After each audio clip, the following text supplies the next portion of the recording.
Bonjour à toutes et à tous, merci de m'accueillir dans le cadre de vos travaux pour un témoignage que je vais essayer de faire le plus synthétique possible et le plus direct possible sur ce qu'on a vécu à France Télévisions depuis une dizaine d'années, l'état des lieux de notre démarche QVT. Et puis, je vais essayer de laisser du temps aussi, de ne pas me laisser emporter par le chrono pour laisser du temps pour l'échange et répondre à vos questions sur ce point-là. Un petit point sur l'historique du... C'est vous qui changez ou... Voilà, un petit point sur l'historique de notre contexte. Et le temps que je prenne possession des outils. Voilà. Je reviens un peu en arrière, un peu longuement en arrière. Il y a 10 ans, un peu plus de 10 ans, 2008, France Télévisions a connu un moment important. C'est l'annonce par le président de la République de l'époque lors des vœux du changement de modèle économique en annonçant la suppression de la pub après 20 heures. Vous devez vous en souvenir. Et ça a été un choc important pour une entreprise comme la nôtre, soumise, on y reviendra, mais à un contexte concurrentiel certain, de voir une partie de ses revenus supprimés, remis en cause. Et pendant 2 ans, sur les années 2008 et 2009, il a fallu qu'on travaille à une réorganisation prenant en compte cette contrainte, mais aussi répondant à un deuxième challenge qui était la création d'une entreprise commune France Télévisions, regroupant l'ensemble des sociétés qui avaient toute une histoire, une culture, une organisation qui leur était propre. Je parle de France 2, de France 3, de France 5, je parle aussi de l'outre-mer. Voilà, tout ça réuni dans une seule entreprise France Télévisions. Les travaux se sont déroulés pendant 2 ans et puis je dirais ont été menés au pas de charge, on va se dire les choses réellement, sur le dernier semestre 2009 pour mettre en place cette nouvelle organisation. Et c'est important parce que au 1er janvier 2010, on voit à ce moment-là un certain nombre de signes d'une organisation ou d'une réorganisation insuffisamment préparée, mal comprise, et qui conduit à un certain nombre de risques psychosociaux et à des tentatives de suicide. Heureusement, nous n'avons pas connu de drame à ce moment-là, mais dans la perception à la fois des dirigeants et des partenaires sociaux, on a signé un accord sur la prévention de risques psychosociaux 6 mois après, au 1er juillet 2010, en se disant attention, là on est peut-être en train de suivre la voie de certaines entreprises qu'on connaissait bien, et je pense en particulier à France Télécom et à Renault. Changement de présidence au cours de l'été 2010, le président Rémi Flimelin revient après avoir été directeur général de France 3 de 2000 à 2005, est parti à l'extérieur, il revient à la présidence de France Télévisions avec son directeur général en charge des ressources humaines, Patrice Papet. Et quand ils font le tour des différentes directions régionales, des directions opérationnelles, le message qu'ils sentent, qu'ils ressentent, c'est on a perdu du sens, on a perdu notre raison d'être, ou en tout cas notre identité culturelle, et aujourd'hui la reconnaissance n'est plus là. Pourquoi ? L'organisation mise en place avait conduit encore une fois à gommer l'histoire des différentes sociétés, à mettre en place des directions transverses, c'est comme ça qu'on dit dans le métier, ou fonctionnelles, en tout cas sous l'égide d'un cabinet américain, on avait repris des directions dans lesquelles les uns les autres ne se retrouvaient pas et où la notion de marque n'était pas totalement intégrée par rapport à un fonctionnement de chaîne précédent. Et puis, dans les régions, traumatisme aussi, parce que quand on met en place des grands pôles, 4 pôles qui reprennent les ex-13 directions régionales, on fait du management à distance, et comme on ne l'avait pas préparé, piloter depuis Strasbourg des salariés qui sont sur les sites de Lille, d'Amiens, de Reims, de Nancy, de Dijon ou de Besançon, c'est quand même pas la même chose que d'avoir un directeur régional en proximité, que d'avoir une équipe de direction en proximité et d'avoir régulièrement ce lien social en continu. Heureusement, cette réorganisation donc suit son cours sans drame particulier et Rémi Flimelin décide de créer une direction de la santé et de la qualité de vie au travail. Et je relève le défi au cours de l'année 2011. Je ne vais pas être très long sur ce plan-là, mais à l'époque, bien sûr, c'est avant tout le parapluie éviter que des drames se produisent. Donc on est en situation, je dirais, de traitement curatif, avec cette prévention des risques psychosociaux et la mise en place d'un certain nombre de dispositifs d'appui individuel et d'appui collectif autour du document unique, comme on vient de l'évoquer, de manière à faire en sorte d'éviter des situations difficiles. Et puis on a une partie embryonnaire de la QVT, mais notre souhait à l'époque n'est bien entendu pas de relever la peinture du restaurant d'entreprise, les petites fleurs sur la table de la cantine et tout ce qui peut aller avec, mais de travailler sur les sujets de fond liés au travail. Le point important qui va modifier les choses, c'est l'année 2013, parce qu'entre-temps, la vie a repris son cours. Le changement de gouvernement en 2012 se traduit pour France Télévisions par un nouveau challenge économique avec des réductions de financement et donc une réorganisation, une nouvelle, énième réorganisation en interne pour faire la chasse aux dépenses inutiles. Fin 2013, en l'espace d'un mois, on connaît 3 drames. Le 11 novembre, un CDD monteur de Reims se pend à son domicile. Il a 30 ans et 2 enfants. Ça ébranle bien entendu la communauté de travail. Et surtout, 15 jours plus tard, c'est un journaliste reporter d'images de Bar-le-Duc, rattaché à la direction de Nancy, qui se suicide de la même façon en se pendant à son domicile.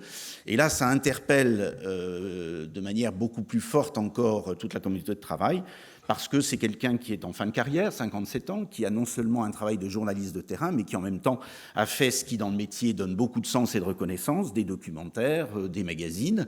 J'ai moi-même participé à l'avant-première de son magazine tourné en Afghanistan à l'époque. Donc c'est quelqu'un qui est totalement implanté dans l'entreprise. Et puis, cerise sur le gâteau, il est représentant du personnel, des PCE. Je l'avais face à moi quand j'étais directeur régional. Et il était donc extraverti et tourné vers les autres. Donc, aucun symptôme qu'on pouvait imaginer. Enfin, dernier drame, c'est début janvier 2014, un journaliste radio de Guadeloupe Première qui se donne la mort. Je m'arrête là, heureusement. Nous avons connu 3 drames et ça s'est arrêté. Mais immédiatement, la prise de conscience de l'entreprise a été de dire ce qu'on a mis en place en matière de politique de santé, de qualité de vie au travail est insuffisant ou faut-il revoir clairement notre politique. Et nous décidons d'un commun accord avec les partenaires sociaux de faire appel à un sociologue, Henri Vaquin, que j'avais eu l'occasion de faire intervenir à 2 reprises précédemment, à Reims et à Strasbourg. Et Henri Vaquin accepte une mission de diagnostic socio-organisationnel à 3 conditions. La première, c'est que le cahier des charges, nous le rédigions de manière conjointe avec les partenaires sociaux, ce que nous avons fait sans difficulté. La deuxième, qui était déjà plus compliquée, c'est qu'on s'engage à restituer à l'ensemble des salariés le contenu du diagnostic de manière à engager le débat.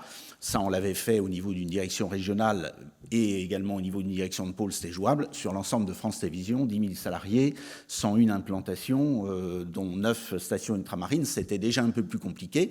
On lève le défi quand même. Et le troisième point, c'est la demande auprès du président. Et à l'époque, Rémi Flimelin a accepté ce challenge, sans connaître les conclusions du diagnostic, mais de s'engager à bâtir un plan d'action. C'est-à-dire à faire en sorte qu'on ne fasse pas une énième expertise, comme on en connaissait beaucoup, qui soit rangée dans un placard, mais que ce soit effectivement le départ d'une action de fond. Voilà. Le plan, le diagnostic socio-organisationnel est rendu fin 2014, début 2015. Ce qui me semble important, je ne vais pas vous le détailler, sinon là on en aurait pour un long moment, mais c'est 3 points essentiels. Le premier, l'organisation de 2010, 5 ans après, toujours incomprise, mal comprise et en tout cas ne permettant pas de fonctionner correctement. Donc une demande forte de dire, Monsieur le Président, il faut revoir l'organisation, il faut retravailler sur la compréhension de l'organisation. Une organisation matricielle non comprise ne peut pas fonctionner. Et derrière, il y a eu effectivement en 2016 la réorganisation du réseau France 3 avec des directions régionales et il y a eu un certain nombre de réorganisations internes au siège. Je ne vais pas rentrer dans le détail, mais notamment sur les programmes. On a aujourd'hui une direction générale des programmes, l'antenne et les programmes, qui permet effectivement de mieux comprendre l'organisation. Le deuxième point important, et alors là, on avait eu l'habitude d'avoir un Henri Vaquin, et c'était pour ça qu'on l'avait sollicité à nouveau, osant dire les choses, mais là, il nous a vraiment ébranlé, en tout cas titillé. Il est venu nous chercher loin en disant vous avez un encadrement qui a une timidité à diriger, et il est allé plus loin, qui connaît même des difficultés, voire un refus à arbitrer. Mais à sa décharge, le personnel n'aime pas non plus ou a une certaine difficulté à accepter d'être dirigé. Et il a eu une phrase qui a fait le tour de l'entreprise pendant 6 mois, qui était la suivante: une décision d'où qu'elle émane n'a rien d'immuable à devenir opérationnel. Et en gros, derrière tout ça, il a expliqué dans l'histoire les faits qui pouvaient amener à cette situation, et notamment les changements permanents, le fait d'avoir à chaque changement de présidence, puisqu'on n'a jamais eu de président qui ait eu un mandat renouvelé. C'est-à-dire qu'au maximum, c'est 5 ans. Ça veut dire qu'il y a 1 an de prise de fonction, 3 ans d'activité pleine et 1 année de préparation à la défense du mandat et au renouvellement du mandat. Donc vous imaginez qu'à chaque fois, des enjeux stratégiques importants, des cadres qui mouillent le maillot, et au bout d'un moment, cette idée qui est de dire: on va peut-être attendre et voir venir et ne pas forcément reprendre totalement l'engagement. Je ne vais pas aller plus loin là non plus, je crois que c'est assez compréhensible, mais c'est important parce que ça allait chercher dans le management général de la maison, mais surtout dans le management individuel au niveau de chacun des services et de chacune des équipes, ce besoin de diriger, de donner des points de repère et d'arbitrer par rapport à des situations données. Et puis, après avoir taclé l'encadrement, si je puis dire, il a également assez clairement mis en cause nos modes de relations sociales, et il s'est un peu tourné vers les partenaires sociaux en disant: maintenant, il y a un 3e point important, c'est l'évolution des métiers. Vous êtes dans une entreprise qui a connu son essor à partir des années 50, qui s'est appuyée sur la convention collective du cinéma. Vous avez eu, dans les années 70, le développement des chaînes régionales. Jamais, en 50 ou 60 ans, vous n'avez remis en cause l'organisation fondamentale de vos métiers, votre approche de métier. Donc vous êtes toujours dans les métiers cloisonnés. Les salariés en ont conscience. Ils voient bien tout ce qui se passe autour d'eux et les changements engagés depuis les années 2000 avec le virage du numérique sur lequel je reviendrai est suffisamment présent pour aujourd'hui avoir un besoin de points de repère sur l'avenir et ne pas simplement dire: OK, on a acheté des grèves au fur et à mesure du temps qui passait par des accords, et le fait qu'on ait des tomes, ou en tout cas des volumes importants de gestion des ressources humaines, de la réglementation, des accords, etc., ne vient pas remplacer ce besoin de visibilité, ce besoin d'évolution en matière d'emploi. Et il nous a demandé donc de travailler sur ce sujet de manière forte. Donc 3 messages forts, après d'autres points particuliers. Le respect en faisait partie, puisque ça a été évoqué ce matin. Le respect apparaissait déjà dans le diagnostic. Moi, je voudrais, avant de détailler la suite de l'histoire, simplement remettre à ce moment-là du débat les enjeux de France Télévisions. Parce que ce qui a été intéressant, c'est que Rémi Flimelin a relevé le défi, et donc il y a eu un plan d'action sur lequel je vais revenir, qui a été engagé. Mais quand Delphine Ernotte a pris la succession de Rémi Flimelin au cours de l'été 2015, elle a demandé à Arnaud Le Saunier, qui est mon directeur général en charge des ressources humaines et de l'organisation, de venir à la commission de suivi de l'accord RPS que je préside, ou que je présidais à l'époque, avec Patrice Papet. Ils se sont passés le témoin, le flambeau, en disant: les enjeux de transformation de l'entreprise sont tels que ça n'est pas le changement de président, et même si la politique demain peut être légèrement différente sur les choix éditoriaux, mais qui doit remettre en cause le travail fondamental que vous avez fait et l'approche fondamentale sur laquelle vous avez travaillé. Donc, continuer l'action et continuer à travailler sur le fond du sujet pour pouvoir faire face à la réalité de l'évolution de l'entreprise. Alors, la réalité de l'évolution de l'entreprise, en quelques mots: France Télévisions, 10 500 salariés en 2010, 8 500, 8 700 aujourd'hui, répartis donc sur les sites parisiens pour la moitié d'entre eux, sur les 24 stations du réseau régional pour un peu plus de 3 500 personnes, et puis les 9 stations ultramarines pour les 900 autres. Une mission de service public, tout en étant une société de droit privé. On a quand même certains points communs avec la fonction publique par l'histoire, mais quand même, depuis 2000, c'est une société, c'est une SA, et tout le monde est en contrat de travail de droit privé. La mission de service public, c'est de diffuser de l'info, et pas seulement de l'info, mais surtout de donner les clés de lecture de cette info. J'aime bien dire, le slogan de France 2, c'est l'info juste et pas juste l'info, avec tout ce que ça peut vouloir dire. Développer la culture, l'accès à la culture et la possibilité d'expression des créateurs, et notamment toutes nos obligations en matière de coproduction, avec au niveau de l'ensemble de l'Hexagone. Et puis distraire les téléspectateurs, ça c'est nos missions. Et face à ça, on a des exigences compétences qui sont liées au service public, sur lesquelles je mettrai en avant l'utilité. Depuis 10 ans ou 20 ans, notre changement du paysage audiovisuel amène à se poser la question de l'utilité des images et de l'utilité des services publics. Et nous y mettons donc des valeurs fondamentales que sont l'indépendance, la transparence et l'efficacité. C'est des points importants. Et puis je terminerai juste par les enjeux liés au contexte actuel, parce que ils sont pleins et entiers. C'est le virage du numérique. Et c'était vrai en 2015, c'est encore plus vrai aujourd'hui. Vous connaissez autour de vous certainement des gens qui sont abonnés à Netflix. On sait qu'à partir du mois de novembre, on va avoir une proposition d'Apple TV. On a Amazon qui est apparu. En fin d'année, c'est Disney. Heureusement, nous avons la capacité de répondre depuis le mois d'août, puisque l'autorité de la concurrence nous a autorisé à créer avec TF1 et M6 Salto, qui va être la première plateforme de diffusion française, avec des œuvres françaises. Et espérons que nous aurons encore le temps dans les mois qui viennent, mais en tout cas, toute l'énergie de l'entreprise est autour de cet enjeu, de proposer un vrai accès au numérique par cette plateforme Salto. Ça n'est pas que ça, le virage numérique. C'est aussi des évolutions récentes et incessantes sur toutes les utilisations des tablettes. Et vous connaissez, j'espère, vous connaissez France.tv. C'est notre première chaîne aujourd'hui. C'est plus France 2, plus France 3, France 4, France 5, France O. Mais c'est vraiment France.tv où vous avez accès à toutes les chaînes, au replay. Et on est déjà un peu dans Salto, donc une autre façon de consommer de la télévision, avant tout par des thématiques et par l'intérêt du téléspectateur. Et pour finir, tout ça à faire dans un contexte de réduction des ressources et d'économies annuelles. Donc je crois que c'est un sujet que vous connaissez aussi, mais pour nous, il est plein et entier, et je dirais avec un petit effet de ciseau, puisque d'un côté, il faut réduire sur le fonctionnement actuel, mais de l'autre côté, il faut investir dans le numérique et se préparer à des supports qui demandent aussi des investissements importants. Voilà pour le contexte. Alors, je reviens à notre sujet fondamental. En 2015, dans la mise en œuvre du plan d'action, on décide, avec les partenaires sociaux, de transformer notre réunion régulière de suivi de l'accord RPS en une réunion tous les 2 mois de la commission de suivi qui devient une commission de suivi du plan d'action. En gros, on se dit, il n'est pas question que ce plan d'action ne soit pas mis en œuvre, donc on se voit tous les 2 mois. Et le point important relevé, c'est bien entendu le chapitre sur l'évolution des métiers. Et on démarre à ce moment-là un travail de concertation avec l'ANACT. Et ce travail de concertation, il a duré 1 an, mais il a permis d'établir une relation de confiance entre la direction et les partenaires sociaux.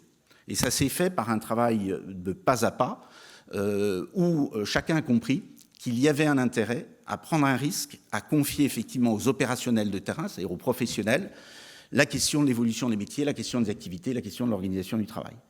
C'était difficile pour nous, puisque à France Télévisions, les négociations ont toujours été centralisées. Pour avoir vécu dans l'industrie pendant 20 ans avant, j'avais connu des politiques décentralisées. Là, ce n'est pas le cas.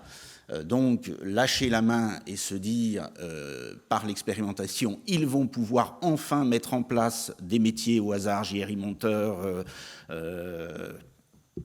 enfin, je vais rester sur celui-ci puisque je pense qu'il peut vous parler, sans négociation, et on sera mis devant le fait accompli, et finalement, ça s'imposera à nous. Et là, le réflexe a été de dire non. On va demander aux professionnels comment ils envisagent de le faire, et vous négocierez après, nous négocierons dans le cadre de l'espace métier. Le deuxième risque, bien entendu, c'était celui de la direction qui disait ça veut dire que nous ne pourrons rien faire, et que dès lors qu'il y aura une expérimentation, on va demander du toujours plus, et on ne saura pas répondre et fonctionner.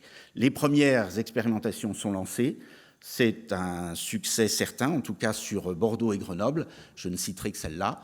Demander aux équipes de retravailler sur le journal régional et la meilleure façon de préparer le journal régional. Et on amène en 5 réunions à une prise de conscience par les professionnels que, après les 2 premières réunions où chacun vient mais ne croit pas beaucoup à la capacité de changement, à la 3e réunion, c'est vrai qu'il y a un espace et c'est vrai qu'il y a une possibilité de discuter, donc on pourrait y aller. Et c'est au cours de la 4e et de la 5e réunion que se révèle la possibilité de faire des propositions et de remettre en cause l'organisation.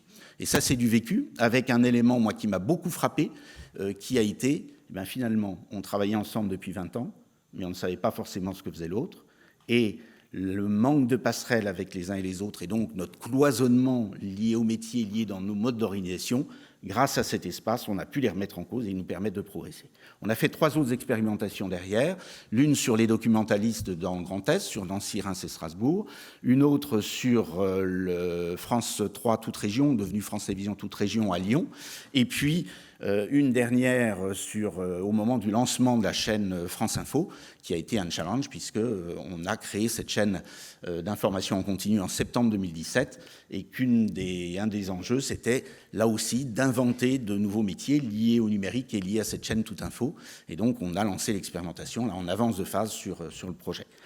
Ce qui nous a permis, dans cette confiance retrouvée, d'aborder la négociation de l'accord QVT d'une manière innovante en 2017, avec des ateliers préalables à la négociation, c'est-à-dire qu'on a pris 4 journées pour travailler avec des représentants de salariés, des représentants du management, des représentants de la fonction ressources humaines et des représentants des organisations syndicales représentatives autour de 4 grands thèmes de QVT en disant qu'est-ce qu'on pourrait mettre dans l'accord QVT, qu'est-ce que vous souhaiteriez que l'on mette, avec une ambition, ne pas faire un accord alibi, ne pas avoir simplement une charte de bonnes, fort sympathique, de bonnes intentions, mais sans réalité, et faire en sorte que la QVT puisse devenir réalité sur le terrain. C'était l'enjeu. Ce travail a été intéressant, il nous a permis ensuite de négocier en 3 mois l'accord QVT. Le deuxième point important, c'est que la mise en œuvre de l'accord QVT s'est faite de la même manière, mais je vais y revenir. Le titre de l'accord QVT signé le 12 juillet 2017 est révélateur. Il est intitulé « Développer la qualité de vie au travail et la qualité du travail au quotidien, enjeux économiques et sociaux de France Télévisions ». Alors, enjeux économiques et sociaux de France Télévisions, vous aurez compris que demander à la CGT et à FO de signer sous performance, on a essayé, mais ça n'a pas vraiment fonctionné. Par contre, enjeux économiques et sociaux, oui, on sait ce qu'on veut, on sait quelles sont les contraintes de la concurrence, on sait l'obligation de résultat qui est la nôtre, et on peut effectivement négocier dans ce cadre-là. Et c'est la qualité du travail au quotidien qui est le point important. Donc, un objectif clair, mettre au cœur des organisations la dimension humaine pour renforcer le bien-être et le bien-vivre au travail, et surtout insister sur le pouvoir d'agir donné aux salariés dans le travail quotidien, ceci avec donc une volonté de pouvoir apporter de la satisfaction qui elle-même se traduit en qualité du travail et donc accroît la performance d'entreprise. Donc on n'est pas dans une performance a priori, mais on est bien dans une performance a posteriori, c'est-à-dire c'est la conséquence de la qualité de vie au travail. On le constate par une évolution, une augmentation de la performance. Je vais revenir après sur le détail de l'accord et sur son développement. Ce qui est important de citer en dernier point, c'est 2 ans après, nous avons une nouvelle étape dans le dialogue social qui a été permise par ce qui avait été fait sur l'accord QVT. On a signé en mai dernier, le 7 mai, un accord cadre sur le déploiement du projet d'entreprise. Cet accord reprend un certain nombre de principes de la QVT. Il s'inscrit après 4 mois de négociations sur une rupture conventionnelle collective, négociation qui a échoué. Le débat autour de la rupture conventionnelle collective, c'est-à-dire 2000 départs versus 900 embauches qui étaient prévues dans le texte initial, s'est heurté à l'absence de projet d'entreprise clairement identifié et à un accompagnement qui n'était pas clairement mis sur la table, c'est-à-dire pourquoi ces réductions d'emploi, pourquoi ces réorganisations si on n'y voit pas clair. Et donc on a repris à partir du mois de mars les réflexions avec les partenaires sociaux et on a, sur la fin du mois d'avril et le début du mois de mai, signé cet accord cadre sur le déploiement du projet d'entreprise et donc l'accompagnement des fins de carrière et le renouvellement par des embauches à hauteur de 1100 emplois dans cette deuxième version, vient dans le cadre de cet accord. Et nous sommes en train de finir une négociation complémentaire sur une GPEC concertée des projets qui reprend les principes de l'accord QVT, qui reprend le fait que tout projet suit cette méthodologie proposée en matière de QVT, qui est une méthodologie indicative, mais qui permet effectivement d'agir sur le terrain, qui permet surtout d'impliquer les salariés, les partenaires sociaux et le management, et d'avoir des accords locaux qui soient signés ou des conventions locales, pour là aussi avoir une certaine souplesse sur le plan juridique, mais qui permettent de poser la question de l'avenir, des enjeux locaux, et qui permettent de structurer donc un comité de pilotage pour suivre les évolutions locales. Et bien sûr, une coordination de l'ensemble des projets au niveau national. Qu'est-ce que l'accord qualité de vie au travail nous a apporté? Je dirais c'est un accord plus pragmatique que juridique. Comme je vous l'ai dit, il avait été préparé de manière pragmatique. Il est mis en place depuis 2 ans de la même façon, de façon opérationnelle. Et donc, on a créé on a dans l'accord 20 engagements qui ont été pris et on a 20 groupes de travail qui ont été réunis, chacun sur un format bien précis, 3 réunions de principe, une réunion d'état des lieux, une réunion de brainstorming et derrière une réunion de proposition de mode opératoire. Pourquoi ?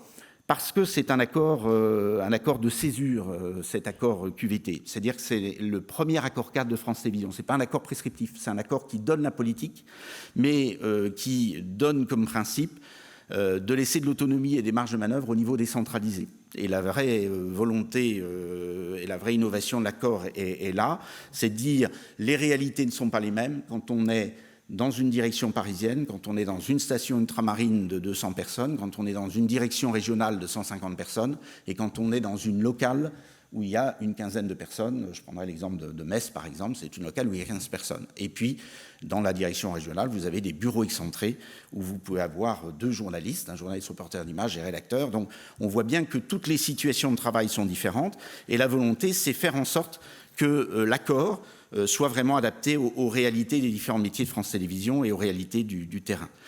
Le deuxième élément important dans ces groupes de travail, c'est bien entendu de favoriser l'innovation collective et l'intelligence collective. Ça, je crois que c'est un élément majeur.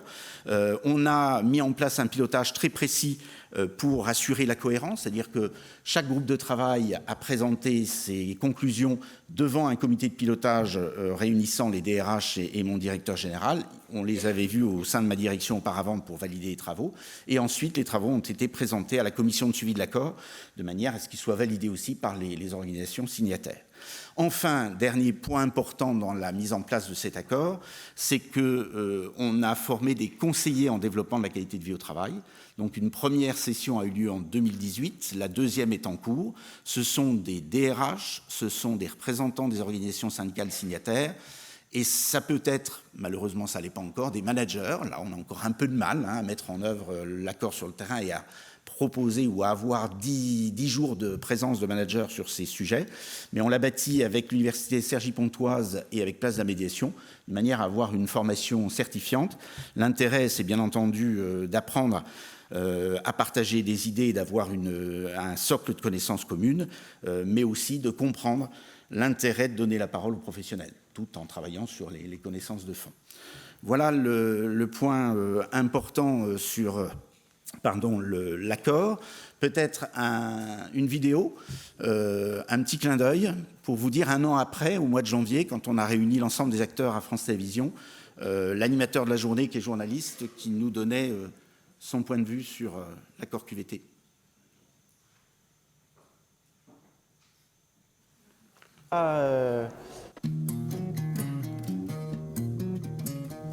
Au bout d'1 an, c'est un constat qui ne peut être que positif, pas parce qu'on aura forcément apporté toutes les réponses, mais parce qu'on en parle de plus en plus, parce qu'il y a un ton d'humanité, d'échange, d'écoute, de relation, de prise en compte, de considération.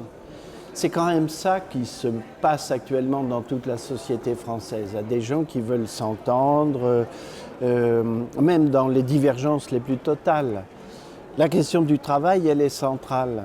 Et donc à France Télévisions, de voir qu'année après année, il y a des chantiers ouverts, des sillons, des gens qui jusqu'ici ne se seraient pas parlé et qui apportent comme ça des idées qui prennent un chemin collectif, d'ensemble, d'apport des uns et des autres, sans jugement de valeur, sans arrogance, sans préjugés, c'est énorme. Il y a 8 000, 9 000 personnes ici. C'est des personnes qui se parlent de plus en plus. Ce n'est pas du béni oui-oui, ce n'est pas du blabla. Ce sont des choses qui sont concrètes. C'est considérable parce que c'est une condition sine qua non pour être ce que nous sommes, un service public. Un service public, il doit être déjà pour lui-même un service entre les publics qui composent le service public. Voilà, petit témoignage donc d'Hervé Brusini, journaliste connu de la maison et qui a pu effectivement nous aider à animer nos 2 dernières journées de la santé et de la qualité de vie au travail. Un mot sur le contenu de l'accord, on l'a dit, la contribution à la qualité du travail et la performance, c'est par l'implication individuelle et collective des salariés et le fait qu'ils deviennent acteurs de la transformation qu'on vise cette performance. Il y a donc 2 chapitres dans l'accord. Un premier chapitre qui porte sur le cadre des relations de travail et l'exercice des activités quotidiennes des salariés. Donc là, c'est très clair, c'est la recherche des organisations du travail. Alors, je ne sais pas comment vous dites dans vos directions. Nous, on parle d'organisations plus agiles ou plus souples. Je sais qu'il peut y avoir des mots tabous. En tout cas, l'idée, c'est qu'elles soient davantage participatives, qu'elles soient plus efficaces et puis qu'on développe effectivement de nouvelles façons de travailler. Le télétravail ou le travail à distance en a fait partie. Le développement des espaces et des temps de discussion et de proposition font partie de ce premier chapitre. J'ai entendu que vous en parliez ce matin. Bien entendu, le droit à la déconnexion en fait partie, la prise en compte de l'équilibre vie pro-vie perso, la notion du respect est aussi dans ce domaine-là. Et vraiment, l'idée, c'est de donner aux salariés un cadre souple pour prendre en compte ses contraintes personnelles de façon à ce qu'il exerce son activité de manière optimale. Et c'est là l'enjeu, et c'est là qu'on voit que ce n'est pas du blabla, c'est la souplesse pour répondre au côté optimal. Je prendrai qu'un exemple vu le temps imparti, c'est le télétravail. On a souhaité, avec les partenaires sociaux, ne pas donner un cadre contraint au télétravail. C'est-à-dire qu'il y a un cadre contraint pour décider de mettre en œuvre le télétravail. Par contre, le cadre d'exercice, c'est le contrat de confiance entre le manager et le salarié. Alors peut-être que c'est enfoncer les portes ouvertes chez vous. Chez nous, ce n'était pas le cas. Nous ne sommes donc pas dans un télétravail avec des jours fixes, avec un nombre limité par semaine, mais nous avons opté pour un accord avec une moyenne de 2 jours par semaine. C'est-à-dire qu'il peut y avoir des semaines avec 0 jour, il peut y avoir des semaines avec 4 jours ou 5 jours. Et l'intérêt, il y a un guide préalable à la réflexion qui est remplie par le salarié et par le manager pour vérifier si son activité peut permettre la mise en œuvre du télétravail, à quelles conditions. Derrière, c'est un dispositif qui est réversible, qui est bien entendu soumis à la discussion au-delà du manager et du salarié, de l'ensemble de l'équipe, pour que ce soit bien compris qu'il s'agit d'un mode d'organisation du travail et qu'on est dans la souplesse et non pas dans un cadre, je dirais, imposé, qui deviendrait très vite délétère ou en tout cas difficile, non réversible et à ce moment-là, source de conflit. Donc souplesse, réversibilité, c'est vraiment le socle important et c'est cette notion de management qu'on retrouve, qui nous vient du rapport d'Henri Vacquin, c'est-à-dire cette construction entre manager et salarié. Dans le deuxième chapitre, on est beaucoup plus sur la prévention primaire des risques professionnels. Donc là, on retrouve à la fois le rôle de la médecine du travail et des différents acteurs de la santé pour apprendre à travailler ensemble, parce qu'en matière de prévention, il y a une volonté d'accompagner le salarié tout au long de sa vie professionnelle. Et nous avons des métiers à risque, des métiers qui laissent des traces. Porter une caméra, ça n'est pas insensible. Ou être script dans un journal régional, il y a une pression psychologique ou psychique importante. Donc tout ça, ça s'anticipe avec des repositionnements professionnels. Donc rôle et responsabilité des acteurs au quotidien. Bien entendu, le rôle de l'animateur prévention-sécurité, le document unique, les actions d'accompagnement individuel ou collectif, en prévention primaire comme en prévention tertiaire. Que faire quand nous sommes face à un collectif dégradé? Malheureusement, ça arrive quand même assez souvent. Mais aussi, je vous ai entendu parler d'outils de climat social ou climat de travail. Donc, comment gérer de manière anticipée toute dégradation. Et puis, les 5 derniers paragraphes de ce deuxième chapitre sont sur la prévention primaire, sur des thématiques données, Que faire en cas de conduite suicidaire, en cas de consommation d'alcool, en cas de harcèlement moral ou sexuel? On a beaucoup travaillé sur ce sujet-là, sur les situations de violence et d'incivilité et sur les situations de discrimination. Et on termine ce dernier chapitre par l'ouverture sur la médiation comme nouveau mode, là aussi, de résolution des conflits, en tout cas après la régulation managériale, pour être dans une logique, là aussi, autre que celle que l'on avait pu connaître. Voilà rapidement décrit ce qu'il y a dans l'accord. Maintenant, ce qui en est fait sur le terrain, deux témoignages rapides en vidéo. Je vous donne le contexte préalablement. Sur Nouvelle-Aquitaine, on a lancé en janvier 2018 un projet innovant. C'est une télévision qui est diffusée sur Internet et sur les box, construite en partenariat avec le Conseil régional d'Aquitaine sur 2 ans, un contrat de 2 ans. Et le principe de cette télévision, c'est à la fois d'utiliser tout le patrimoine de l'INA et tout le patrimoine historique régional, donc la mise en valeur de l'histoire, mais aussi d'aller dans le présent, dans les communes où il ne se passe rien, faire de l'info, aller au contact des populations, et vous imaginez bien que ça n'est pas dans les développements qu'on en fait aujourd'hui, sans lien avec tout ce que la société française a pu connaître en fin d'année dernière. Donc c'est recréer du lien sur des sujets qui ne sont pas traités dans le cadre de l'actualité. Tout ceci, on l'a fait par le biais d'une expérimentation et d'un accord collectif signé à l'unanimité régionalement. Donc on est bien dans une politique décentralisée des marges de manœuvre locales. C'est dans l'esprit de l'accord QVT, mais c'est signé par les partenaires locaux. Sur les 150 salariés de Nouvelle-Aquitaine, l'appel sur les contributions s'est fait à partir de contributions éditoriales et de volontariat comme axe majeur pour tester de nouveaux métiers, puisque, sans rentrer dans le détail, mais un certain nombre aujourd'hui d'émissions sont réalisées à partir de smartphones, sont réalisées et montées directement à distance, et nous utilisons donc tout ce qui est possible dans le cadre des nouvelles technologies, tout en veillant à la charge de travail et à éviter une surcharge pour les volontaires, un surinvestissement des volontaires dans ce domaine-là. Je vous laisse lancer le témoignage du DRH au mois de janvier dernier. Les avantages d'une expérimentation, ça permet de sécuriser un petit peu pour les collaborateurs et la démarche et de faciliter leur adhésion. Parce que d'abord, une expérimentation, c'est un dispositif à durée déterminée. Donc on sait qu'on peut éventuellement revenir en arrière si à l'issue de l'expérimentation, ça ne fonctionne pas. Mais également, tout au long de l'expérimentation, on peut ajuster, améliorer et revoir nos modes de fonctionnement. Donc ce n'est pas quelque chose de figé, c'est quelque chose qui est en perpétuelle évolution et toujours dans une perspective d'amélioration continue.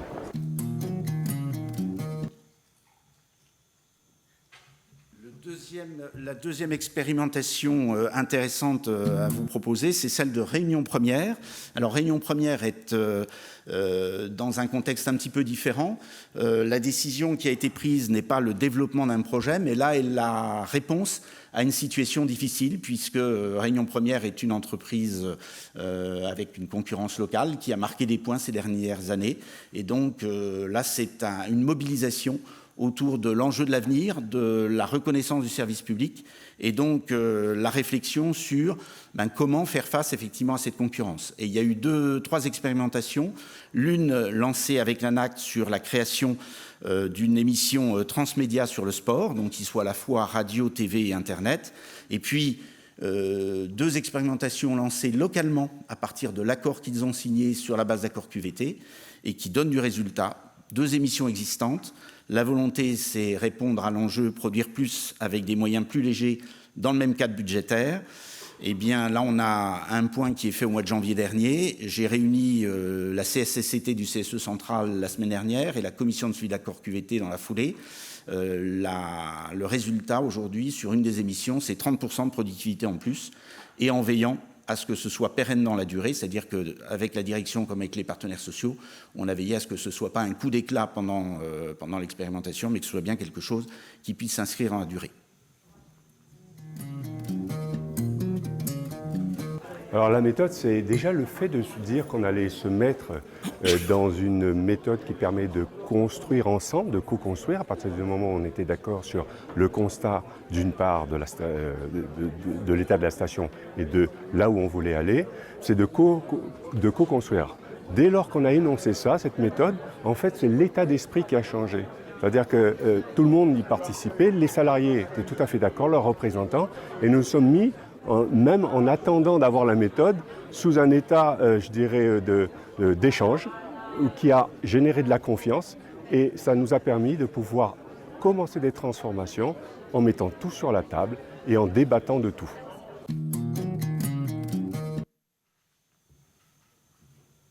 Voilà, très rapidement présenté et en synthèse, donc une histoire qui s'est construite et qui se poursuit avec beaucoup d'enjeux. Mais le témoignage d'Augustin aujourd'hui va beaucoup plus loin sur ce qu'il disait déjà sur les prémices du mois de janvier. Aujourd'hui, ce constat s'est fait à deux voix au sein de la CSCCT du CSE, entre Augustin et un membre cégétiste qui représentait la Réunion sur le travail fait. J'insisterai juste en guise de conclusion avant d'éventuelles questions ou suivant le temps qui est imparti, mais sur ce qui nous a été dit, c'est la liberté qu'on a donnée localement. Et ça, ce n'était pas gagné dans une entreprise comme nous. Et l'accord cadre, quand j'ai insisté tout à l'heure sur le fait que c'était un accord de césure, c'est en ça qu'il est intelligent dans l'accompagnement de nos transformations, c'est qu'il permet de donner la liberté d'action sur le terrain.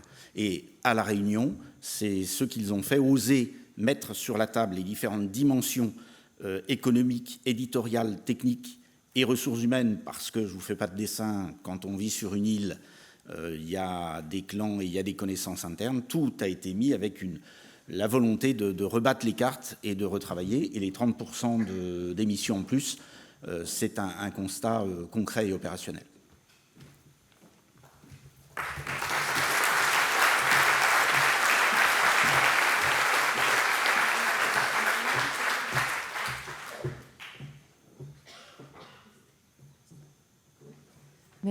Merci beaucoup, vraiment. On a quelques questions pour vous qui sont arrivées de la salle. La première étant, suite à l'annonce du ministre de la création de France Média, comment avez-vous communiqué sur le sujet au sein de France Télévisions et comment préparez-vous la fusion en termes de QVT ? Alors là, on est dans l'actualité. La présidente a réuni l'ensemble des cadres dirigeants, les top managers, mercredi dernier. Donc, on a évoqué effectivement la création de France Média.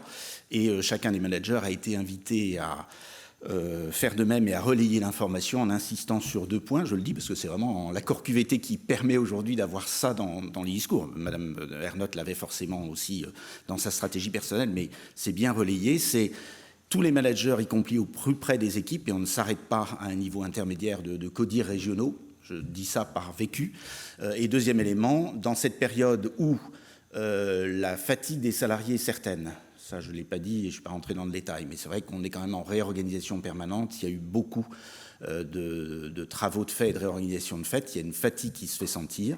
On a veillé à dire à l'ensemble des cadres que cette parole soit portée avec écoute et bienveillance, et pas une mauvaise bienveillance, une écoute et la volonté, là encore, d'associer et de prendre en compte les contraintes ou les craintes qui pourraient être évoquées à l'occasion de la création de France Média. Alors maintenant, pour le reste, tel que nous l'avons présenté et tel que j'ai entendu le ministre présenter cette création, le calendrier nous permet de voir les choses sereinement, puisque 2020, c'est effectivement le projet de loi, 2021, c'est la création de la holding et la nomination de la présidente, et c'est donc en 2022 qui correspond à la feuille de route actuelle des différentes sociétés, et en tout cas de France Télévisions, que se mettra vraiment en place le nouveau mode de fonctionnement. Donc on peut poursuivre sur les 3 ans à venir les démarches engagées, on peut poursuivre les 2 accords que j'évoquais tout à l'heure, l'accord du 7 mai et celui qui est, j'espère qu'on signera prochainement sur l'accompagnement des projets. Il y avait 236 projets recensés par le comité de transformation en fin d'année 2018. Il y en a déjà une partie réalisée, mais l'objectif, c'est que sur les 3 ans qui viennent, on puisse, puisque la question c'était en matière de QVT, accompagner chacun de ces projets avec la méthode, le parcours QVT, les 14 étapes qu'on évoque, qui sont là encore souples. C'est un cadre à la fois contraignant puisqu'il amène à donner cette méthode, mais il permet vraiment d'adapter, de ne pas passer par toutes les cases ou de pouvoir échanger l'étape 6 en travaillant d'abord sur l'étape 8. Donc c'est un cadre de référence souple donné à chacun des managers. Merci. Une deuxième question qui est arrivée. On met beaucoup de choses derrière la QVT au risque de la vider de sa substance et de dériver sur des débats idéologiques sur le sens et le bonheur au travail. Ne convient-il pas d'être plus concret au regard des spécificités des métiers et des organisations? Donc plus général. Alors, sujet très général, c'est pour ça qu'on a essayé de faire un accord pragmatique. Je ne vous dis pas qu'on est arrivé au rendez-vous qu'on espérait. C'est beaucoup plus long que prévu, ça demande beaucoup de temps. Mais l'objectif, c'est justement d'être sur du concret et d'être très opérationnel. Maintenant, les dispositifs, les 20 groupes ont tenu. Quand on a signé l'accord, je ne vous cache pas qu'on m'a dit c'est une usine à gaz, ça ne va pas fonctionner, est-ce que c'est crédible? Nous avions un calendrier sur 18 mois, nous avons tenu le calendrier, les 20 engagements ont donné lieu à des dispositifs concrets. Aujourd'hui, l'enjeu, il est clairement le fait que ce soit connu et mis en œuvre. Donc on est passé de la phase de déploiement à la phase de mise en œuvre. Je passe beaucoup de temps avec mon équipe dans les cursus de formation des managers et des responsables ressources humaines, ça c'est pour ce qui existe. Ensuite, on essaye d'animer des ateliers, de proposer des ateliers très concrets sur des thématiques pour aller au plus près des directions et des services. Et on est en train de préparer notre intervention en région parce que l'éloignement et l'éclatement de France Télévisions rend les choses compliquées et que ça n'est pas la direction de la santé ou de la qualité de vie au travail de faire sur le terrain, mais on est bien en support pour que l'équipe de direction locale prenne en compte. On est en train de préparer des journées à thème régionales qui impliquent en même temps l'équipe de direction, le responsable ressources humaines et les représentants de proximité. Voilà. Donc là, c'est un enjeu fort. Je donnerai un autre exemple pour montrer qu'on n'est pas que dans un débat idéologique et dans des grandes idées. C'est que dans l'accord, on avait dit on définira nos indicateurs de mesure après, à la fin de l'accord, c'était le dernier groupe de travail. Finalement, ces indicateurs, on va avoir une base d'analyse du climat de travail à chaud par les salariés, le ressenti, comme on le fait aujourd'hui de manière régulière. On aura quelques éléments objectifs comme l'absentéisme et un certain nombre d'autres outils. Et le troisième élément, on ne va pas demander de reporting aux directions locales pour ne pas en rajouter, mais on va leur demander à l'inverse de nous dire quel est l'état, comment jugez-vous, comment notez-vous aujourd'hui la mise en œuvre de l'accord QVT dans votre unité. C'est-à-dire en gros, est-ce que vous êtes satisfait de ce que vous avez mis en œuvre et qu'est-ce que vous avez fait? Avez-vous des choses à partager dans le cadre de l'Observatoire de la santé et de la qualité de vie au travail qu'on a mis en place? Ou avez-vous des projets de mise en œuvre? Et les amener à discuter entre eux, entre directions régionales, partenaires sociaux, représentants de proximité, sur la base de l'accord, et pour bien montrer que c'est un accord cadre et que l'action est dans leurs mains, la mise en œuvre opérationnelle dans leurs mains. Merci beaucoup.